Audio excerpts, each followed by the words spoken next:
tenia un oncle, l'Antador Druquer, que tocava la principal de Figueres, tocava el violí, havia tocat el violí el principal instrument, el flabiol i tota aquesta història de la copla, per la part diríem, del pare del meu pare. I per part de la meva mare, el meu avi, que era d'aquí a Sales, a la muntanya, tocava el violí sense saber de solfa. I és un cas únic. Tinc el seu violí perquè encara fèiem d'escolans a Vilafant. El capellà, que era un home molt avançat, volia que cantéssim les ensoltes, de coses d'aquestes, no? I es va començar a ensenyar música, el capellà. Van anar continuant, però érem 4.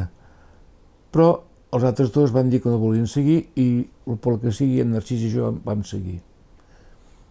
I és així, és una rutina així. El meu oncle tocava el violí, pels Reis em porten un violí, no tenia escapatòria, saps? L'Enric Sans, no sé si et sona, el de les sardanes, no? Era bueno, vaig anar amb aquest home, però pobret va caure malalt, i llavors, com que hi havia la Camila Lloret, ella va muntar la seva escola i com que a mi em protegia, perquè a casa meu hi havia molta misèria, aquesta és la veritat, em va fer anar allà, al seu lloc. I ell tenia de professor l'Arseni Corselles, no sé si et sona.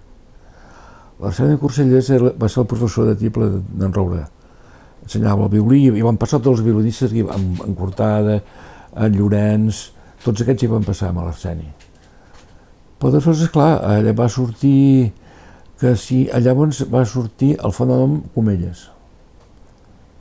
Que el bo és que Narcís i jo anàvem de Vilafant a Figueres a peu i veies en Comelles amb les bicicletes, saps? Ja era un menestral. Bé, llavors què va passar? Tenia 12, 13, 14 anys, s'arriba un tope més o menys, no? I llavors, per amistats que teníem amb gent de Barcelona que estaven a Vilafant, em van portar a Barcelona amb el professor Joan Altimira. Joan Altimira havia sigut violí de l'orquestra d'en Pau Casals, molt, i ja vaig anar començant. Llavors va resultar que en Pere Cortada tocava a la Catalunya i li va sortir per anar a la Lira de Sant Celoni. I un Corselles diu, escolta, vés a suplir d'en Pere, i vaig anar a la Catalunya. M'hi passava moltes hores amb el violí, moltes hores, sí. També ho feia per necessitat, diríem, vital, perquè a casa meu el meu pare era invàlid, la meva mare feia feines, jo volia fer alguna cosa, saps? No sé, de poc dir la veritat, si jo mai hagués demanat ser de músic, no ho sé, i vaig trobar, i vaig anar fent. Arriba en Torrent, i diu, escolta, vull fer un conjunt. I t'interessaria més o menys, eh? Jo de trombon, sí. No, diu, no vull cap manxa, collons. Diu, vas a tocar la guitarra baixa. La guitarra baixa, jo no sabia què era, la veritat, no sabia ni què collons era. Diu, vés a Cal Alberdi, llavors al carrer Bruc a Barcelona, i deixaran una guitarra que era aquella forma del Beatles, que era un violí petit. I vaig comprar un mètode. I jo encara continuava a classe amb en Badia, que era un gran mestre, una gran persona. Bé, diu, has fet això? Diu, sí, escolta, diu, conec un gran guitarra baixa, que és el que porta tota la gravació de la Belter a Barcelona, Cubedo. Digue-li si vos pot donar alguna lliçó, i vaig anar amb aquest, que llavors treballava amb el duo Dinàmico, els 2 germans Cubedo. I aquest va ser la meva salvació. Perquè no n'hi havia de guitarres baixes a les orquestes, no n'hi havia, tothom tocava el contrabaix, algun conjuntot, de Los Salvajes, els Mustang, o coses d'aquestes, però res. I aquest em va canviar la vida. Un dia em trobo amb Antoni a la Rambla, diu, Josep, jo havia agafat certa coneixença de la guitarra baixa i la gent em coneixia. Josep, no t'interessaria pas venir a la Meravella? Dic, què dius ara? Diu, mira, el dia X anem a tocar a Vic, allà a la Conxa, i vine que provaran. Bueno, jo vaig allà amb en Ferrer, que venia de França, I dic, com va estar? Estic cansat. Li dic jo estic molt cansat. El cansat fa la feina, noi. Collons, vaig pensar, ja anem bé. Hòstia. I em van fotre a tocar allà, amb el contrabaix que plegava allà davant. Bueno, deixeu-ho estar. Bueno, llavors pleguem, diu, bueno, sí, t'agafem, però amb la condició de que al mes de febrer has de tocar el contrabaix.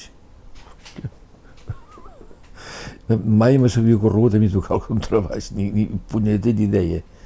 Però esclar, a la Meravella guanyàvem els calés. I tenia això i l'oposició a la Nacional.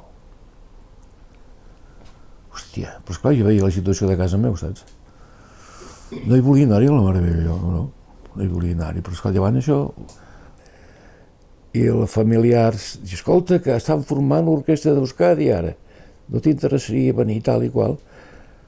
Em vaig preparar i vaig anar i vaig guanyar l'oposició. Vaig anar cap a casa i, hòstia, vaig anar a Euskadi, hi ha bombes i teta i tot això, cago en la mare que ho va parir. Però llavors em va telefonar el mes d'agost que fan les festes d'allà de Sant Sebastià, necessitem un contrabaix, pot venir? I vaig anar-hi i es pot quedar? I em vaig quedar. Em vaig quedar a Euskadi. Vaig descobrir la música basca. Que allà, perdó, fent un incís, ho cuiden molt això, perquè quasi bé cada concert que fèiem hi havia música d'un autor basc. Cosa que aquí, perdó, no critico, dic el que veig. Sempre he de parlar molt de circumstàncies de la vida. Tinc 2 fills i el petit estava molt malalt. I dic, hòstia, jo què foto d'aquí si tinc el fill malalt aquí del meu? I en sala, el professor em diu, escolta, hi ha oposicions, vols venir a provar-ho? I vaig anar-hi, i va sortir. I em vaig quedar al Liceu. Bueno, va ser una mica així, una aventura, no? Jo veia doncs, que venien... Hi havia una plantilla mínima del Liceu, però llavors venia gent de la banda, sobretot de l'oboe, el clarinet, el cor d'inglès, i després també veníem corda, que venia de la ciutat de Barcelona. Després van aplicar les lleis d'incompatibilitats i es va acabar el rotllo. Que a mi també em va afectar perquè feia classes a Lleida. I vaig haver de... en fi. Sí, va venir gent... Llavors què va passar? Va venir molta gent d'estrangers. Va arribar un moment que al Liceu, aquella meva època, no critico i tinc bons amics, podia haver un 70% d'estrangers. 70% d'estrangers. De catalans, eren uns 4. Hòstia. I això ho paga el poble. Vull dir, mirem d'ajudar com fan al País Basc, no? Que van col·locant gent d'allà. Però, llavors, esclar, el que importa és tocar, no? No va venir gent de qualitat, això des de l'ego. I va venir un director, l'Uwe Amunt, que aquest va marcar una pauta. Va marcar una pauta per tots, perquè era un home que et trobava pel passillo, escolta, allò que has fet, molt bé, però vigileu això, però humanament, no? I si hi havia un d'aquests permits, li deia de tot, no es baixes per res, fot el camp, sobretot a les dones, fot el camp, saps? Amb l'extrem, que fèiem l'òpera Aida, hi havia 2 casts, i n'hi havia una, la soprano, que no tocava una mica, cantava a segons quines frases, molt amanarades, a les seves conveniències per la respiració, i trencava el fraseig o trencava el valor d'aquella nota. I ella, escolta senyora, en Verdi va escriure això, veu, una negra en punt i una cotxer. Ai, maestro, es que el fiato no me llega. Collons. I això, els ensaig darrere ensaig, ensaig darrere ensaig. Ve el dia de l'ensaig general, amb aquesta cantant, i li fot el mateix. Plega l'orquestra, senyors, amb aquesta senyora jo no dirigeixo. Va fotre el camp. L'han pres a collonides. Però s'ha de tenir, una consciència molt... Va marcar una pauta, aquest home. Però la clau va ser que va venir en Gary Carr. Gary Carr era la figura, un número 1 del contrabaixos, ara s'ha retirat. Va venir a Barcelona, vaig anar-hi, i llavors justament havia acabat de fer un disc, el tinc per aquí, el Contrabaix Nostre, que hi havia una obra de Cervera, tema Cervera, hi ha el Comatranços, i Valls també.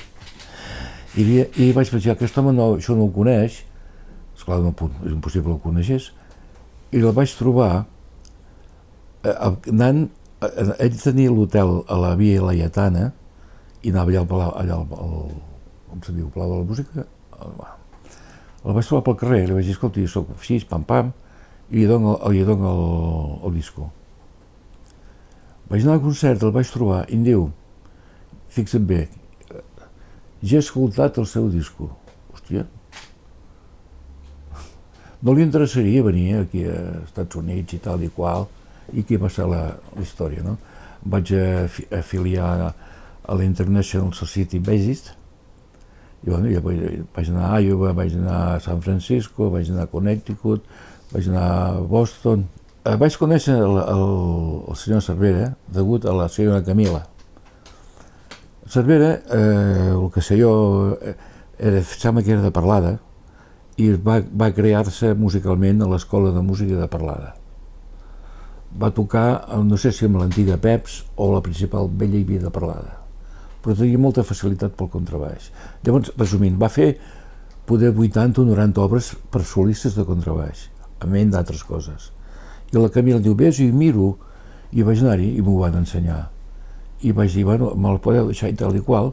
Sí, vaig agafant vàries, el vaig estudiar, i llavors quan anava a tocar a algun puesto, per aquí, amb en Carles Coll, o amb un altre, a Olot, a Girona, allà on sigui, anava no sé on anava, a Pesolú, per ahí, tocava la història. Vaig pensar que podria ser interessant quan hi ha aquestes convencions de contrabaixistes que ho coneixessin. I així ho vaig fer. Sí, vaig encara a França de tant en tant, bueno, hauria d'anar aquesta setmana, que ara faran un concert de Schumann de piano, i miro de tocar alguna cosa si puc, per mantenir, i ja està, sobretot això de la música catalana, si ja és una utopia ja no, però ho faig. Hi ha autors catalans que toco coses d'ells per contrabaix, i crec que potser he donat a conèixer una mica la música catalana per contrabaix a algun lloc d'aquests, no sé si han fotut cas o no, però ho he fet.